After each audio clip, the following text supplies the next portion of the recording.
시절로 오세요. 그때 우리가 여기에 있습니다. 여기가 발굴 포인트. 다음으로 우리가 발굴해보고 싶은 그 주변 인물 중에 하나는 또 이분 얘기를 안 할 수 없어요. 레이첼이라고 하는 이 영화에서 이제 뭐 거의 유일한 여자 캐릭터라고 할 수 있죠. 그렇죠. 이 레이첼 그 매기 질렌할이라는 네. 배우가 연기한 이 캐릭터, 그 배트맨의 첫사랑이기도 하고 네. 하비 덴트의 피앙세이기도 하고 근데 이 두 남자 사이에서 뭔가 애매한 태도를 보이고 맞아요. 둘 다 자기랑 결혼할 거라고 생각하게 만드는 네. 이걸 뭐 마성의 힘이라고 해야 할지 이런 캐릭터인데 이 레이첼이 이제 조커에 의해서 어딘가에 감금이 됩니다.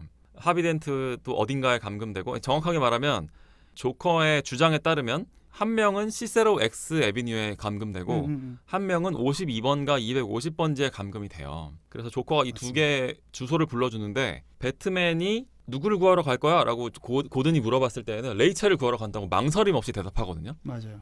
근데 결과적으로 배트맨이 차를 달려서 간 그 목적지에는 하비 덴트가 있었어요.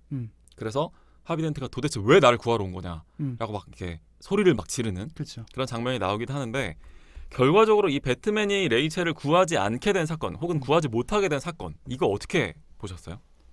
저는 그 되게 순진한 사람이에요. 저 조커 같은 사람 보면 저 그냥 그대로 홀랑 넘어갈 거예요. 네. 저도 마찬가지로 누군들 그러지 않겠어요? 별별 생각을 다 했어요. 네. 영화 보면서. 네. 처음에는 배트맨이 아니라 웨인이었다면 레이첼에게 향했겠지만 배트맨이기에 덴트에게 갔던 거 아니야? 이런 생각도 했어요. 그렇게 생각할 수 어떤 있죠. 공적 영역이니까. 네네네. 자기 나름대로 어둠의 기사니까. 네. 그래서 뭐 하비 덴트를 살려내기 위해서 가용 자원을 덴트에게 다 집중하자. 하비에게 다 집중하는 걸로 선택한 게 아닐까. 아니면 그냥 심지어는 네. 둘이 그냥 거기 동네가 같은 동네인가? 이런 생각까지 했었어요. 네. 생각을 더 많이 영화 장면만 보면서는. 네. 근데 그냥 조커가 농간한 건가? 약간 이런 생각까지 했었는데 네. 근데 최종 결론은 좀 심플한데 아마 대부분 비슷할 텐데 네. 배트맨 레이첼에게 갔어요. 근데 합의가 있었던 거죠 그냥. 그러니까 조커가 트릭을 쓴 것 같아요. 맞아요. 조커가 거짓말한 거다. 네, 그런 것 같아요. 네. 조커가 왜 이런 트릭을 쓴 것이냐. 네. 이제, 주소를 반대로 알려준 거죠. 이게 더 중요한 것 같아요. 네. 조커는 그 캐릭터를 보면 계속해서 이제 분열을 조장하잖아요. 네. 사람들을 이제 아까 원우 씨가 잘 설명해 준 것처럼 인간성을 무너지게 만들어요. 네. 믿었던 자의 이제 배신을 조장하는 게 이제 조커가 제일 즐겨 쓰는 트릭인데 맞아요. 하비 덴트라는 검사가 가장 사랑하는 레이첼을 곤경에 빠뜨리면서 하비 덴트를 무너뜨리기 위한 트릭이라고 저는 생각해요. 하비 덴트라는 인물은 조커에게도 배트맨에게도 둘 다 꽃놀이패예요. 이건 하비 덴트라는 인물은 두 캐릭터 모두에게 조커 같은 패예요. 조커 카드 같은 패예요. 그래서 조커는 배트맨과 공권력의 희망이 하비 덴트임을 알고 있고요. 네. 따라서 가장 무너뜨려야 하는 존재가 하비예요. 그래서 타겟 자체가 배트맨을 망치는 것에서 하비로 바뀌는 겁니다. 영화에서. 반면에 레이첼은 조커에게 별로 그렇게 영향을 미치지 않아요. 그냥 두 사람이 사랑했던 그냥 치정 관계일 뿐이에요. 뭐 배트맨과 네. 하비 덴트 두 남자가 그냥 사랑했던 여자일 뿐이고 네. 물론 유능한 검사죠. 검사지만 조커에게는 그 큰 고려 사항이 아니지 않을까. 다만 레이첼은 하비를 무너뜨리는 조커의 카드가 될 수 있다. 하비를 무너뜨리기 위한. 그래서 레이첼이 아까도 제가 하비 덴트를 설명하면서 말씀드렸지만 하비 덴트는 본인이 죽는 것 자체로는 무너지지 않을 거예요. 근데 레이첼이 무너지는 것은 하비의 어떤 물리적 죽음이 아니라 이제 영혼 자체가 죽게 되는 효과고 그래서 그런 하비의 신념을 무너뜨리게 만드는 거고 복수심에 막 이글이글 타게 하는 거죠. 그래서 조커는 거꾸로 알려준 게 아닐까.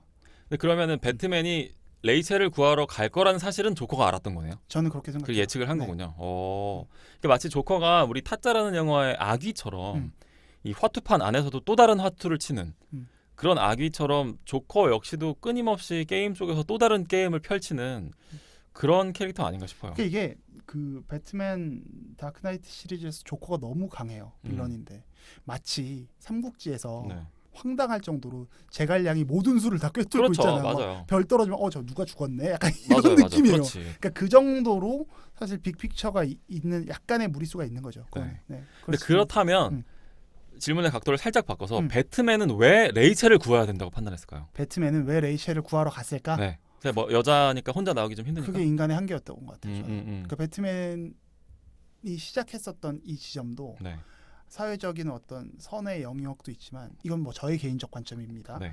이거는 이 사람의 또 다른 취미 생활 중에 하나라고 볼 수도 있잖아요.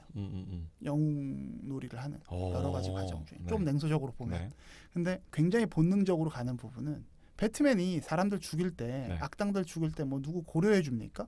누구의 인권을 별로 고려해 주는 존재가 아니에요. 그렇죠. 그냥 툭툭툭 막 죽이고 막 다 가요. 네. 근데 자기 사람에게만큼은 이 사람은 온도가 달라지는 거죠. 잠깐 브루스 웨인이 된 거군요. 그러니까 브루스 웨인과 배트맨이든 다 본질적으로 네. 사실 같은 사람이고 크리스토퍼 놀란이 보여주는 배트맨은 냉전 시대의 영웅이 아니잖아요. 네. 이제 더 이상 이 인간의 철학적 본질을 고민하게 만드는 캐릭터이기 때문에 네. 보다 더 인간적으로 그냥 자기가 느껴지는 감정 그대로 행동하지 않았을까 싶은 거예요. 그렇기 때문에 자기가 인간적으로 옳다라고 생각하면 배트맨은 못 넘는 선이 없어요라고 주장할 수도 있는 거고 그 결함들이 나타나고 있는 거예요. 물론 레이첼을 구하러 간 게 결함은 아니죠. 그렇죠. 아주 인간적인 선택을 한 네네. 거죠.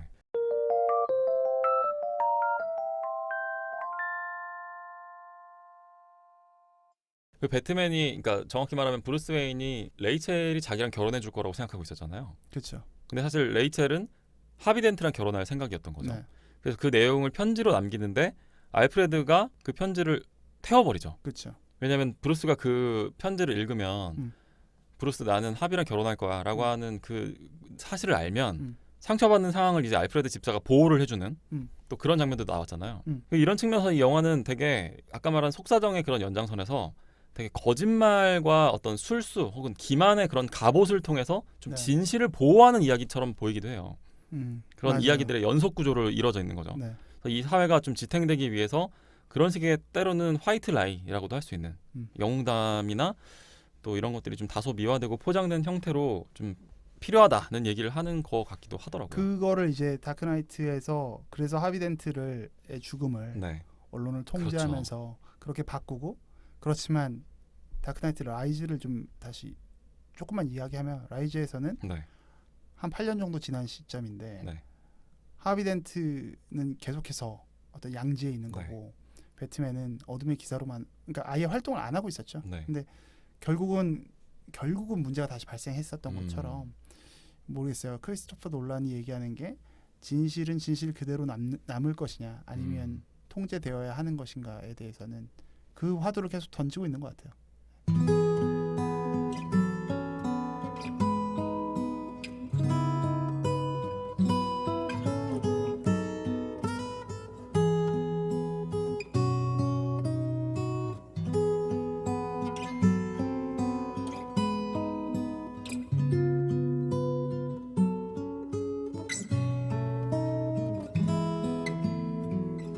우리의 호우 시절